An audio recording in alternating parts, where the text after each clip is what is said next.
Welcome to face master இருக்காமே யாரை பற்றி பார்க்க போகிறோம்னா ஓபிஎஸ் பார்த்தீங்கன்னா சுற்றுப்பயணம் சசிகலாவும் சுற்றுப்பயணம் போக போகிறாங்க. சுற்றுப்பயணத்தில் என்ன எடுத்து வைக்க போகிறாங்கன்னா எல்லா தொண்டர்களுக்கும் பார்த்தீங்கன்னா அந்த கொடநாடு விஷயம் மறந்து போச்சு. திருப்பியும் பார்த்தீங்கன்னா பற்ற வச்சு எடப்பாடி பழனிசாமி சம்மந்தப்பட்டிருக்கான்ற மாதிரி பார்த்தீங்கன்னா மனசில் பற்ற வச்சு எப்படியாச்சும் அம்மாக்கே துரோகம் பண்ணவர் எடப்பாடி நிரந்தர போச்சல நீக்கினவர் அப்படி இப்படி இல்லாத பொருளாக சொல்லி எடப்பாடி பழனிசாமியை காலி பண்ணுறதுக்கு தயாராகிட்டாங்க. நிறைய பேர் பார்த்தீங்கன்னா அதிமுகவில் பாஜக ஆதரவில் இருப்பாங்கள்ல அவங்களும் பார்த்தீங்கன்னா இதையே முன்னிறுத்த வாய்ப்பு இருக்குன்னு சொல்கிறாங்க. ஸோ இந்த புகழேந்தி கேசி பழனிசாமி இவங்கெல்லாம் பார்த்தீங்கன்னா ஒரு தனி குழு ஒன்றிணைப்பு குழுன்னு சொல்லிட்டு பார்த்தீங்கன்னா ஆரம்பித்தாங்கல்ல.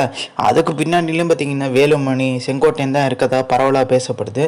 ஸோ எடப்பாடி பழனிசாமிக்கு நெருங்கிய வட்டத்தில் இருக்கவங்களே பார்த்தீங்கன்னா கை விட்டுருவாங்க எடப்பாடியோட கர்நாடகாவில் ஒரு வழக்கு நிலுவையில் இருக்குது. அதே மாதிரி பார்த்திங்கன்னா டெண்டர் முறைகேடு இதெல்லாம் நெருக்கடி கொடுத்து ஸோ மிகப்பெரிய லெவலில் அரசியலில் ஜீரோ ஆக்கிறதுக்கான டெல்லி முயற்சி எடுக்கிறதா சொல்கிறாங்க. ஏன்னா இது பின்னால் டிடி தினகரன் ப்ரெஷரும் இருக்குது.